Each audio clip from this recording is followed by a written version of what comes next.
திருச்சிற்றம்பலம்.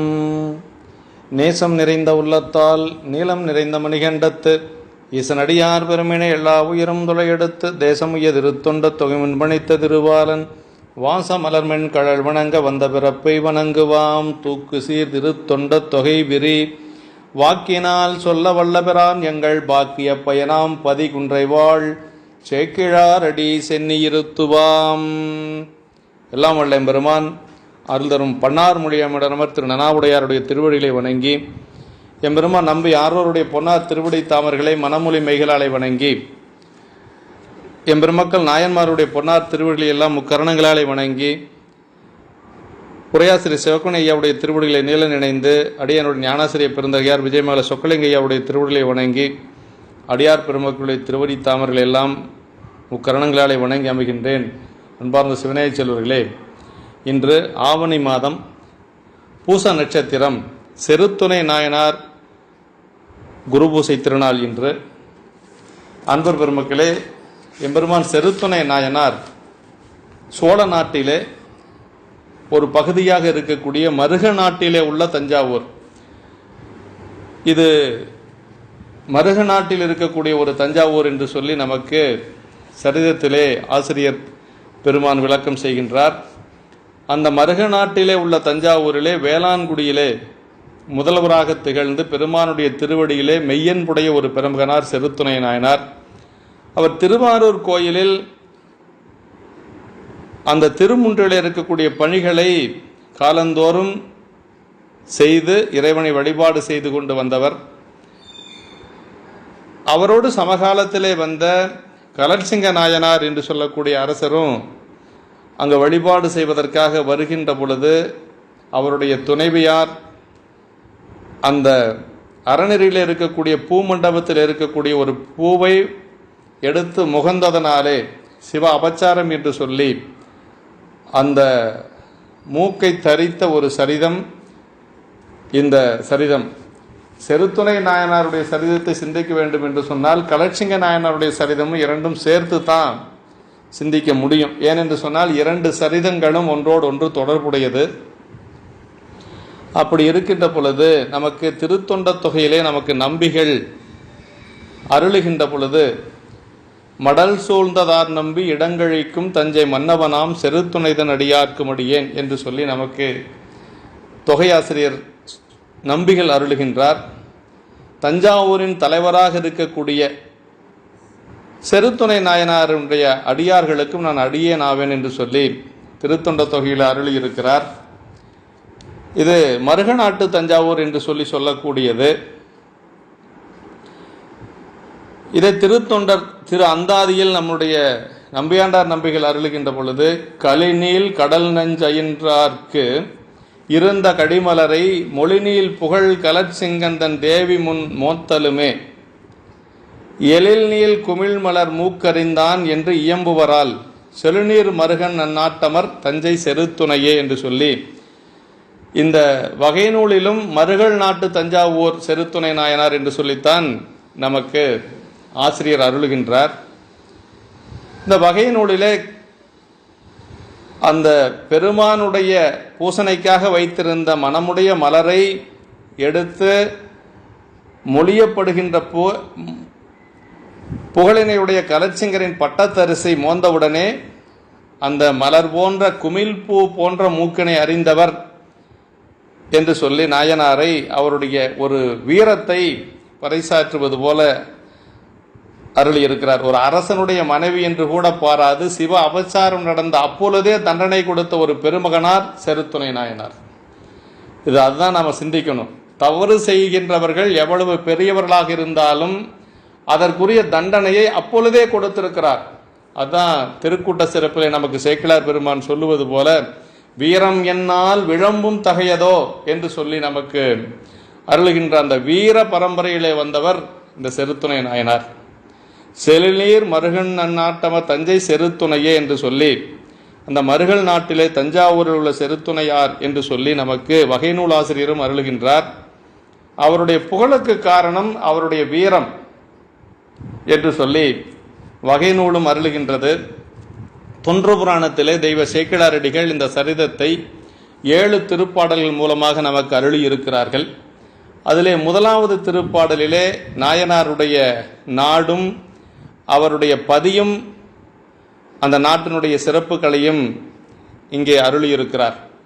உள்ளும் புறம்பும் குளமரவின் ஒழுக்கம் வலுவா ஒருமை நெறி கொள்ளும் இயல்பில் முதலோர் மலிந்த செல்வக் குலப்பதியாம் தெல்லும் திரையன் மதுகுதொரும் சேலும் கயலும் செடுமணியும் தள்ளும் பொன்னி நீர் நாட்டு மருகல் நாட்டு தஞ்சாவூர். தெள்ளும் நீரும், அதாவது தெளிந்த அலைகள் மதகுகள் தோறும் சேல் மீன்களையும் கயல் மீன்களையும் செழு மணிகளையும் தள்ளுகின்ற காவிரிபாயும் நீர்நாடு என்ற அந்த சோழ நாட்டிலே மருகல் நாட்டில் உள்ள தஞ்சாவூர் என்பது அவருடைய அவதரித்த ஊர் என்று சொல்லுகிறார். அதாவது அந்த நாட்டினுடைய சிறப்பு, காவிரி பாய்ந்து வலம் செய்யக்கூடிய அந்த சோழ நாட்டிலே சேல் மீன்களையும் கயல் மீன்களையும் செழு மணிகளையும் காவிரி அடித்துக் கொண்டு வரும் என்று சொல்லி இந்த நாட்டினுடைய சிறப்பை சொல்லுகின்றார். காவிரியை வைத்துக்கொண்டு, பொன்னி நதியை வைத்துக்கொண்டு, அப்படி அகமும் புறமும் குளமரபின் வரும் ஒழுக்கத்தில் நின்று வலுவாத ஒருமையாகிய நெறியினை கொள்ளும் இயல்பினையுடைய பழங்குடி முதல் மக்கள் நிறைந்த செல்வம் பொருந்திய பெருமைப்பதி என்று சொல்லி, அதாவது அகமும் புறமும் குளமரபின் ஒழுக்கம் தவறாத வாய்மையாளர்கள் வாழ்ந்த அந்த பதி என்று சொல்லுகிறார் இதிலே. அப்படி தத்தமக்குள்ளேயும் புற உலகியல் நிலையிலேயும் தத்தமது குளமரபின் வழி வந்த ஒழுக்கத்தினின்றும் பிறளாத மக்கள் என்று சொல்லி அந்த மக்களுடைய ஒரு பழக்கத்தை, குல ஒழுக்கத்தை, அதை வழுவி அவர்கள் ஒழுகிய முறையை நமக்கு வலியுறுத்துகிறார் ஆசிரியர் பெருமகனார். அப்படிப்பட்ட பெருமுடைய ஊர் என்று சொல்லி அந்த ஊரினுடைய சிறப்பை சொல்லுகின்றார். மருகல் நாடு சோழ நாட்டினுடைய உட்புரிவுகளில் ஒன்று என்று சொல்லுகின்றார். அடுத்த திருப்பாடலிலே இவர் அந்த சைவத்திலே வைத்திருந்த ஒரு பற்றினை இதில் மெய்யன்புடைய சைவர் என்று சொல்லி இந்த பாடலில் அருளுகின்றார். சீரின் விளங்கும் அப்பதியில் திருந்து வேளாண் குடி முதல்வர் நீரின் மலிந்த செய்ய சடை நீற்றர் கூற்றின் நெஞ்சிடித்த வேரி மலர்ந்த பூங்கலல் சூழ் மெய்யன்புடைய சைவர் என பாரில் நிகழ்ந்த செரு துணையார் பரவும் தொண்டின் நெறி நின்றார். அது சீரின் விளங்கும் அப்பதியில் சிறந்து வேளாண்குடி முதல்வர், அந்த சிறப்புடைய விளக்கம் மிகுந்த அந்த பதியிலே வேளாளர் குடியினுடைய முதல்வராக அந்த வேளாளர் குடி செய்த ஒரு தவத்தின் காரணமாக அவதரித்தவர் இந்த நாயனார். அந்த குடி முதல்வராக காணவர் குலம் விளங்க தத்தைபால் கருப்பம் நீட என்று சொல்லி கண்ணப்ப நாயனாருடைய புராணத்தில் சொல்லுவார். அந்த இவர்கள் அவதரித்தது அந்த குளம் விளக்கம் பெறும் பொருட்டாக என்று சொல்லி பெரியோர்களை சொல்லுகின்ற பொழுது சேக்கிழார் பெருமான் நாயன்மார்களை அப்படி சொல்லுவார். அது மாதிரி இந்த வேளாளர் குலத்தினுடைய முதல்வர் என்று சொல்லுகிறார். அப்படி நீரின் மலிந்த செய்ய சடை நீற்றர் கூற்றி நெஞ்சிடித்த வேரி மலர்ந்த பூங்கலல் சூழ் மெய்யன்புடைய சைவர் என்று சொல்லுகிறார். அதாவது கங்கை நிறைந்த அந்த சிவந்த சடையனையும் திருநீற்றையும் உடைய இறைவரது இயமனை மார்பிலுதைத்த தேன் பொருந்திய பூங்கலல்களையே எண்ணுகின்ற மெய்யன்புடைய சைவர்.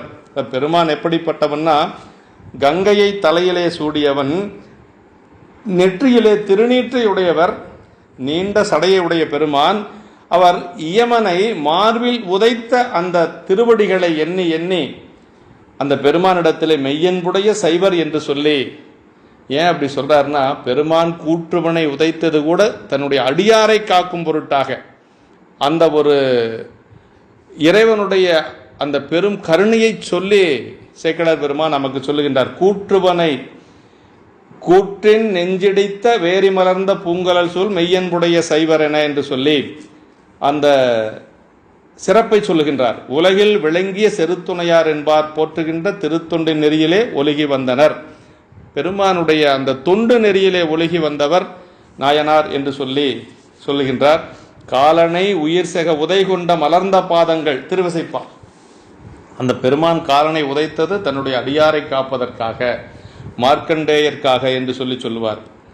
சைவர்னா சிவசம்பந்தம் உடையவர், சிவநெறி வாழ்பவர் என்று சொல்லுகிறார்.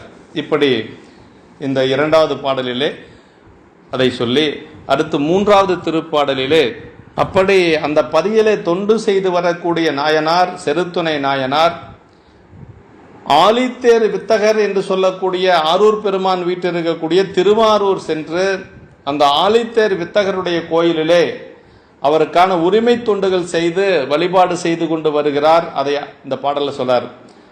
ஆன அன்பர் திருவாரூர் ஆழித்தேர் வித்தகர் கோயில் ஞான முனிவர் இமையவர்கள் நெருங்கும் நலம் சேர் முன்றினில் மான நிலவு திருப்பணிகள் செய்து காலங்களில் வணங்கி கூணல் இளவெண்பிறை முடியார் தொண்டு ஒலிய குலவும் நாள். அதாவது இவர் இப்படிப்பட்ட பெருமையுடைய அன்பராக இருக்கக்கூடிய செருத்துணை நாயனார் திருவாரூரில் ஆழித்தேர் வித்தகர் பெருமானுக்கு ஆரூர் பெருமானுக்கு என்ன பேர்னா ஆழித்தேர் வித்தகரை நான் கண்டது ஆரூரில் என்று சொல்லி நமக்கு தேவாரங்கள் சொல்லுகிறது. திருவாரூர் தேரழகு என்று சொல்லி பழமொழி சொல்லுவாங்க. நாவுக்கரசு பெருமான் என்ன சொல்றாங்க, ஆழித்தேர் வித்தகனை நான் கண்டது ஆரூரே என்று சொல்லி அவனுக்கு பேரு, ஆரூர் பெருமானுக்கு பேர் ஆழித்தேர் வித்தகன். வேற எந்த ஒரு தேருக்கும் ஆழித்தேர் என்று சொல்லி பெயர் கிடையாது. திருவாரூர் தேர் தான் ஆழித்தேர் என்று சொல்லி அந்த பெயர் பெற்றது என்று சொல்லுவார்கள். அப்படிப்பட்ட அந்த கோயிலின் உள்ளே ஞான முனிவர்களும் தேவர்களும் நெருங்கி இருக்கின்ற நன்மை பொருந்திய திருமுன்றின் உள்ளே அந்த திருமுன்று தான் தேவர்களும் முனிவர்களும் இருக்கக்கூடிய அந்த திருமுன்று தான் தேவாசிரியன் என்று சொல்லக்கூடிய அந்த ஒரு வாயில். அங்க ஞான முனிவர்கள் அடியார்கள் இருக்கிறார்கள். அவர்களை வழிபாடு செய்யும் பொருட்டாக தேவர்கள் அங்கு இருக்கிறார்கள். அதான் இங்க சொல்றார். அப்படி அந்த பெருமையுடைய மான நிலவு திருப்பணிகள் செய்து காலங்களில் வணங்கிங்கிறார். பெருமையுடைய திருப்பணிகளை செய்து உரிய காலங்களிலே பெருமானை வழிபட்டு வணங்கி பெருமானுக்கு ஆறுகால வழிபாடு என்று சொல்லுவார்கள். அந்த ஆறுகால வழிபாட்டில் ஒரு காலமாவது தினசரி நம்ம வழிபாடு செய்யணும். அதான் அப்பர் சாமிகள் சொல்றார், ஒரு காலம் திருக்கோயில் சூழாராகில் உண்பதன் முன் மலர்பறித்துட்டு உண்ணாராகில் என்று சொல்றார். அப்போ ஒரு காலமாவது நம்ம பெருமானை வழிபாடு செய்யணும். 6 காலத்துல இவர் அந்த காலங்களில் கேட்ட மாதிரி வழிபாடுகள் செய்து அந்த வளைந்த இளைய பிறையனை சூடிய முடியுடைய இறைவரது திருத்தொண்டு விளங்க அவர் அங்கு வீற்றிருக்கிறார் அந்த திருவாரூரிலே. அதான் ஞான முனிவர் முன்றினுள் அப்படிங்கிற திருவாரூர் பூங்கோயிலில் தேவாசிரி மண்டபத்திலே அங்கு அடியார்கள் நிரம்ப வீற்றிருக்கிறார்கள். பூவார் திசைமுகன் யாரெல்லாம் அங்க இருக்கிறாங்க அப்படிங்கறத சொல்றாரு திருக்கூட்ட சிறப்புல. பூவார் திசைமுகன் இந்திரன் பூமிசை மாவால் அகலத்து மால் முதல்வானவர் ஓவாது எவரும் நிறைந்து உறைந்துள்ளது தேவாசிரியன் எனும் திருக்காவனம். திசைமுகன் என்று சொன்னால் நான்முகன் பிரம்மன், அப்புறம் திருமால், இந்திரன் மற்றும் உள்ள தேவர்கள் எல்லோரும் அங்கு இருக்கிறார்கள். எதற்காக அங்கு இருக்கிறார்கள்னா அங்கு இருக்கக்கூடிய அடியார்களை வழிபாடு செய்வதற்காக. ஞான முனிவர்கள் தவம் செய்து வழிபடுகின்றார்கள் அப்படின்னு சொல்றார். அப்போ ஞான முனிவர்கள் அங்கு இருக்கிறதுனால அவர்களை வழிபாடு செய்வதற்கு தேவர்கள் எல்லாம் அங்கு காத்து கிடக்கிறார்கள். அதான் அண்டர்பிரான் தொண்டர்கள் அமரர் பணியும் அணியாரூர். சேக்கிழார் பெருமான் சொல்றார், அண்டர்பிரான் தொண்டர் சிவபெருமானுடைய அடியார்களை வணங்குவதற்கு தேவர்கள் எல்லாம் அங்கு காத்து கிடக்கிறார்கள் என்று சொல்றார். அமரர் பணியும் அணியாரூர் என்று சொல்றார். இப்படி எல்லோரும் அங்கு இருக்கிறார்கள் என்று சொல்லுகிறார். ஞான முனிவர்கள் தவம் செய்து வழிபடுகின்றார்கள் அப்படின்னு சொல்றார். மானம் அப்படின்னா பெருமைன்னு அர்த்தங்க. திருமுற்றத்தினில் செய்யும் சரியை திருப்பணிகள், முற்றம் விளங்குதல், திரு அழகிடுதல், இதையெல்லாம் உளவாரப்பணி செய்வது, செடிகளுக்கு நீர் வார்ப்பது, கலை கட்டுவது, இதெல்லாம் இந்த மாதிரி பணிகளை எல்லாம் அவர் செய்து கொண்டு வருகிறார். ஒரு அரசனாக இருந்தாலும் கூட இந்த பணிகளை எல்லாம் அவர் திருவாரூர் கோயிலிலே சென்று இந்த பணிகளை எல்லாம் பெருமானுக்கு அவர் செய்து கொண்டு வருகிறார். நிலை பெறுமாறு எண்ணுதியேல் நெஞ்சே நீவா நித்தலும் எம்புரானுடைய கோயில் புக்கு புலர்வதன் முன் அலகிட்டு மெழுக்குமிட்டு பூமாலை புனைந்தேத்தி புகழ்ந்து பாடி தலையார கும்பிட்டு கூத்துமாடி சங்கரா சயபோற்றி போற்றி என்னும் அலைபுணல் சேர் செஞ்சடை மேல் ஆதி என்றும் ஆரூராய் என்றென்றே அலரான் இல்லை. அப்பர் சாமிகள் சொல்றார், என்னென்ன பணிகள் செய்யணுங்கிறத சொல்றார். நெஞ்ச பார்த்து சொல்றார். நிலை பெறுமாறு எண்ணுதியேல் நெஞ்சே நீவா நித்தலும் எம்பிரானுடைய கோயில் புக்கு. தினசரி கோயில் போகணுமா? நித்தலும் எம்பிரானுடைய கோயில் புக்கு புலர்வதன் முன் அலகிட்டு மெழுக்குமிட்டு பூமாலை புனைந்து ஏத்தி புகழ்ந்து பாடி இப்படியெல்லாம் தொண்டு செய்யணும் என்று சொல்லி அப்பர் சாமிகள் சொல்லுகிறார். அந்த தொண்டையெல்லாம் அந்த நாயனார் செய்திருக்கிறார் அங்கு. அதுதான் ஒரு சிறப்பு. சேரமான் பெருமான் நாயனாரும் இது மாதிரி புறத்தொண்டுகள் செய்திருக்கிறார். அவரும் அங்கு திருவஞ்சைக்கல கோயிலில் இறைவனுக்கு இந்த மாதிரி தொண்டுகள் எல்லாம் செய்திருக்கிறார். அவர் அரசர், மணிமுடி அரசர். அவர் அரசராக இருந்தாலும் கூட அவர் இந்த தொண்டையெல்லாம் செய்திருக்கிறார் என்று சொல்லி அந்த சரியத்தில் சேக்கிழார் பெருமான் பதிவு செய்து காட்டுகிறார். இப்படி அவர் அங்கு வழிபாடு செய்து கொண்டிருக்கின்ற பொழுது அங்கு கலட்சிங்க நாயனார் வருகிறார். அவருடைய மனைவி, அவருடைய தேவியாக இருக்கக்கூடிய அந்த அம்மையாரும் உடன் வருகின்றார். கலட்சிங்க நாயனார் இறைவன் மீது அன்பு கொண்டவர்.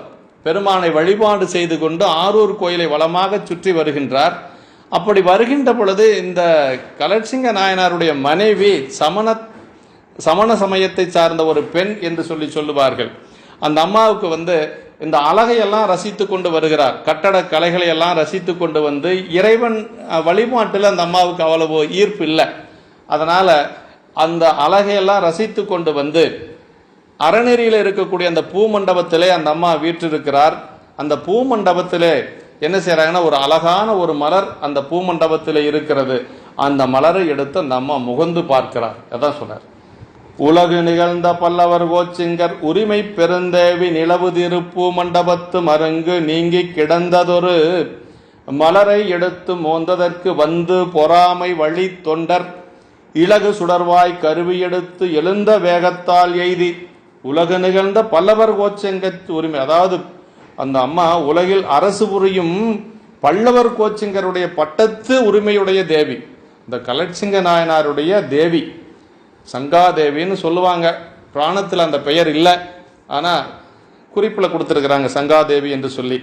அப்படி அந்த அம்மா ஒரு திருப்பூ மண்டபத்திலே கிடந்த ஒரு புதுப்பூவை எடுத்து முகந்து பார்க்கிறார். மனம் பொறுக்க மாட்டாமையாலே அறநெறி வழி வரும் திருத்தொண்டராதலின் விளங்கும் ஒளிபொருந்திய வாளினை எடுத்து அந்த கருவியை எடுத்து வேகத்தோடு சென்று அந்த மூக்கை அறிய போறார். இப்ப அது அடுத்த பாட்டில் சொல்றார். அதாவது இவர் எப்படின்னா, நாயனார் மலரை எடுத்து மோந்ததற்கு பொறாமை வழித்தொண்டர் அப்படிங்கிறார். வழித்தொண்டர்னா பெருமானுடைய வழி வரும் திருத்தொண்டர். அப்படி அந்த வழித்தொண்டராக இருந்ததுனால அந்த இடத்துல பெருமானுக்கு வைத்திருந்த பூவை மோந்து பார்த்தாச்சு. இனி அந்த மலர் பெருமானுக்கு சாற்ற முடியாது. அப்ப இறைவனுக்கு சூட்டக்கூடிய ஒரு மலர், அது சூட்டக்கூடிய தகுதி இல்லாததற்கு காரணம் யாருன்னா இந்த தேவி. அதனால தண்டனை கொடுக்கணும்னு அவரு நினைக்கிறார். சிவ அபராதம் நிகழ்ந்ததற்கு உடனடியாக தண்டனை கொடுக்க வேண்டும் என்பதுதான் நியதி. அதை செய்ய போறார். இப்ப நாயனார் என்ன செய்யறார் அப்படிங்கறது இந்த பாடல சொல்றாரு. கடிது முற்றி மற்றவருடன் கருமென் கூந்தல் பிடித்து ஈர்ந்து படியில் வீழ்த்தி மணி மூக்கை பற்றி பரமர் செய்ய சடை முடியில் ஏறும் திருப்பூ மண்டபத்து மலர் மோந்திடும் மூக்கை தடிவன் என்று கருவியினால் அறிந்தார் தலைமை தனி தொண்டர். பாருங்க என்ன செஞ்சார்னா, அரசனுடைய மனைவி அப்படிங்கிறது அவருக்கு தெரியும், செருத்துணை நாயனாருக்கு தெரியும். ஆனாலும் யாராக இருந்தாலும் சரி, இப்ப சிவகுற்றம் நடந்ததுனால அந்த இடத்திலேயே அந்த தண்டனை கொடுக்கணும்னு நினைக்கிறார். இதற்கு முன்னாடி இது மாதிரி நடந்திருக்கிறது. சண்டீஸ்வர நாயனார் மன்னியாற்றங்கரையிலே அமர்ந்து சிவபூசை செய்து கொண்டிருக்கிறார். அந்த பால் சிவபூசைக்காக வைத்திருக்கிறார். எச்சதத்தன், அவருடைய தந்தையார் எச்சதத்தன் சென்று அவரை கொடிய மொழிகளால் கூறி கையிலே வைத்திருந்த ஒரு கோலினாலே அடிக்கிறார். முதுகில மகனார் திருமுருகில் புடைத்தும் கொடிதா மொழி கூறி மண்ணு அர்ச்சனையில் இருந்தார் மற்றொன்றும் அறிந்தலரால் அப்படிம்பார் சேக்கிழார் பெருமான். அப்பவுமே அவர் அர்ச்சனை தான் செஞ்சிட்டு இருக்கிறார், அதெல்லாம் எதுவும் கண்டுக்கல. ஆனா பூசணைக்கு வைத்திருந்த பாலை காலினால் இடறுகின்ற பொழுதுதான் அந்த மாடு மேய்க்கக்கூடிய கோலை எடுக்கிறார். அது முறைமையினால் மதுவாயிற்றுங்கிறார் சேக்கிழார் பெருமான். அப்படியே மலுவாக மாறுகிறது. பார்க்கிறார், வந்தது தந்தை என்று தெரியும். தந்தை என்று தெரிந்தும் அவர் காலை தரித்தார் நாயனார். அப்ப தந்தையாக இருந்தாலும் கூட சிவ அபராதம் நடந்த இடத்திலே அதை தட்டி கேட்டு அதற்கு தண்டனை கொடுத்த ஒரு பெருமகனார் சண்டீஸ்வர பிள்ளையார். பெரிய புராணத்திலேயே இரண்டு பிள்ளையார், சண்டீஸ்வர பிள்ளையார், இன்னொன்று காளி பிள்ளையார், ஞானசம்பந்த பெருமான். இறைவன் உச்சி முகந்த ஒரே ஒரு நாயனார் சண்டீஸ்வர நாயனார். அடுத்த தாதை உனக்கு நாம் என்று சொல்லி இறைவனே அவரை திருக்கரங்களால் அனைத்து உச்சி முகந்தார் என்று சொல்லி சேக்கிழார் பெருமான் பதிவு செய்து காட்டுகிறார். ஏனென்று சொன்னால் அவர் பெருமான் மீது வைத்திருந்த அன்பு. அதான் இப்ப இவர் கலட்சிங்க நாயனாருடைய மனைவி என்று தெரிந்தும் அவர் அந்த மூக்கை அறிகிறார். எப்படி அறிந்தார்ங்கிறத சொல்றார். விரைவில் சேர்ந்து மற்ற அவளது கரிய மெல்லிய கூந்தலை பிடித்து அப்படியே முடிய பிடித்து இழுத்து நிலத்திலே வீழ்த்தி அந்த அழகான மூக்கினை பிடித்து இறைவரது சிவந்த சடைமுடியின் மேலனையும் திருப்பூ மண்டபத்தில் மலரினை எடுத்து மோந்த அபராதம் செய்த மூக்கை தண்டிப்பேன் என்று கருவியினாலே தலைமை பூண்ட ஒப்பற்ற தொண்டர் அறிந்தார் அப்படிங்கிறார். இந்த இடத்துல இவர் என்ன சொல்றாருன்னா, தடிவன் என்று கருவியினால் அறிந்தார் தலைமை தனித்தொண்டர் அப்படிங்கிறார். அவருக்கு நிகரா இன்னொரு தொண்டரை சொல்லவே முடியாது, தனித்தொண்டர் அப்படின்ட்டாரு. இதே கலட்சிங்க நாயனாருடைய புராணத்தில் எப்படி சொல்றாரு அப்படின்னா, புனித தொண்டர் அப்படின்னு சொல்லி சொல்றாரு. புதுமலர் மோந்த போதில் செருத்துணை புனித தொண்டர். இது கலட்சிங்க நாயனார் புராணத்துல. புதுமலர் மோந்த போதில் செருத்துணை புனித தொண்டர் இது மலர் திருமுற்றத்தில் எடுத்து மோந்தனலாம் என்று கதுமென ஓடிச் சென்று கருவிகை கொண்டு பற்றி மதுமலர் திருவொப்பாடன் மூக்கினை பிடித்து வார்த்தார். பாருங்க, இந்த இடத்துல புனித தொண்டர்னு சொல்றாரு. கலட்சிங்க நாயனார் புராணத்துல செருத்துணை நாயனார புனித தொண்டர் அப்படிங்கிறாரு. அது செய்தது ஒன்னும் குற்றம் கிடையாது, சரியா செய்திருக்கிறார். புனித தொண்டர், இங்கு தனி தொண்டர் அப்படிங்கிறார். தடிவன் என்று கருவியனால் அறிந்தார் தலைமை தனி தொண்டர். எப்படி பாருங்க, அப்படி தனி தொண்டரா, தலைமை இச்செயல் வேறு எவராலும் செய்யலாகாது அப்படின்னு சொல்லி சிவகணிய உரையில சொல்றார். யாராலும் செய்ய முடியாத இந்த செயலை செய்கிறார். நாமெல்லாம் ஒரு தவறு நடக்கிறது என்று சொன்னால் சாதாரணமாக இருக்கக்கூடியவர்கள் தவறு செய்தா தட்டி கேட்போம். ஆனா ஒரு பெரிய சமுதாயத்தில் ஒரு உயர்ந்த ஒரு பதவியில் இருக்கக்கூடியவர்கள், ஒரு உயர்ந்த அந்தஸ்தில் இருக்கக்கூடியவர்கள், அவர்கள் ஒரு தவறு செய்தால் தட்டி கேட்கக்கூடிய அளவுக்கு நமக்கு தைரியம் பத்தாது, நாம விலகி போயிடுவோம். ஆனா நாயன்மார்கள் அப்படி அல்ல. அவர்கள் எப்பொழுதும் எரிபத்த நாயனாரை போல, அவர்கள் எல்லாம் அரசனாக இருந்தாலும் சரி. எரிபத்த நாயனார் சொல்றார், எரிபத்த நாயனாருடைய புராணத்துல அரசனுடைய பட்டத்து யானையவே வெட்டி வீழ்த்தியவர் எரிபத்த நாயனார். அவர் வருகிறார், புகழ்ச்சோழ நாயனார் வந்து கேட்கிறார், வென்றவர் யாவர் என்றான் வெடிபடு முழங்கும் சொல்லான் இவ்வண்டத்துள்ளோர் இவ்வெவ்வினை அஞ்சாதே யார் செய்தார் அப்படின்னு சொல்லி சொல்றார். அப்ப வென்றவர் யாவர் என்றான் வெடிபட முழங்கும் சொல்லான் அப்படின்னு சொல்லி புகழ்ச்சோழர் கேட்கிறாரு. பக்கத்தில் நின்று கொண்டிருக்கக்கூடிய எரிபத்தரை பார்க்கிறார். செய்தது அடியார் அப்படிங்கிறதுனால குளையணிகாதினானுக்கு அன்பராம் குணத்தின் மிக்கார் பிழைபடி நன்றி கொள்ளார் அப்படின்ட்டு போயிட்டார். அவரே ஒரு முடிவுக்கு வந்துட்டார். குளையணிகாதினுக்கு அன்பராம் குணத்தின் மிக்கார், இறைவனுடைய திருத்தொண்டர், அதனால் அவர் தவறு செய்திருக்க மாட்டார், தவறு நம் பக்கம்தான் இருக்க வேண்டும் என்று சொல்லி அப்பொழுது ஒரு முடிவுக்கு வரார். சேக்கிழார் பெருமான் அதை பதிவு செய்து காட்டுகிறார். இப்ப கலட்சிங்க நாயனார் இந்த செய்தி தேவியனுடைய மூக்கு அறுபட்டாகிவிட்டது என்ற இந்த செய்தி அவருடைய திருச்செவிக்கு செல்லுகிறது. அவர் சொன்னாராம், இவ்வண்டத்துள்ளோர் இவ்வெவ்வினை அஞ்சாதை யார் செய்தார், இந்த உலகத்துல இதை செய்தவர்கள் யார், யாராக இருக்க முடியும் என்று சொல்லி அவர் வேகமாக வருகின்றார். வேகமாக வந்து அவர் அப்படியே இந்த தேவி துடிதுடித்து கிடக்கிறார் நிலத்தின் மீது. அதை பார்க்கிறார் கலட்சிங்க நாயனார். இந்த செயலோடு இதில் நிறுத்திட்டார். கலட்சிங்கர் செய்த செயலை இந்த புராணத்தில் சொல்லல, அது கலட்சிங்க நாயனாருடைய புராணத்தில் சொல்றார். அவர் என்ன செய்தார் அப்படின்னா, கலட்சிங்க நாயனார் செய்தது பாருங்க. கட்டிய உடைவாள் தன்னை உருவி அக்கமல் வாசப்பூ தொட்டு முன் எடுத்த கையா முற்பட துணிப்பதென்று பட்டமும் மன்னிந்து காதல் பயிர் பெரும் தேவையான மட்டவில் குழலால் செங்கை வளையொடும் துணித்தார் என்றே. பாருங்க, அவர் என்ன செய்திருக்கிறார், தன்னுடைய மனைவி என்று கூட பார்க்கவில்லை. முகந்து பார்ப்பதற்கு எடுத்தது முதலிலே பூவை எடுத்தது அந்த கை, அதனால் அந்த கையை முதலிலே தரிக்க வேண்டும் என்று சொல்லி தன் மனைவி என்றும் பாராது அவர் அந்த கையை தரித்தார் கலட்சிங்க நாயனார் என்று சொல்லி சேக்கிழார் பெருமான் பதிவு செய்து காட்டு. நம்ம நாயன்மார்கள் எப்படியெல்லாம் வாழ்ந்திருக்கிறார்கள், அவர்களுக்கு மனைவி, மக்கள், உற்றார், உறவினர், தாய், தந்தை என்று சொல்லி எந்த ஒரு பந்தமுமே அவர்களிடத்திலே முனைத்து நிற்கவில்லை.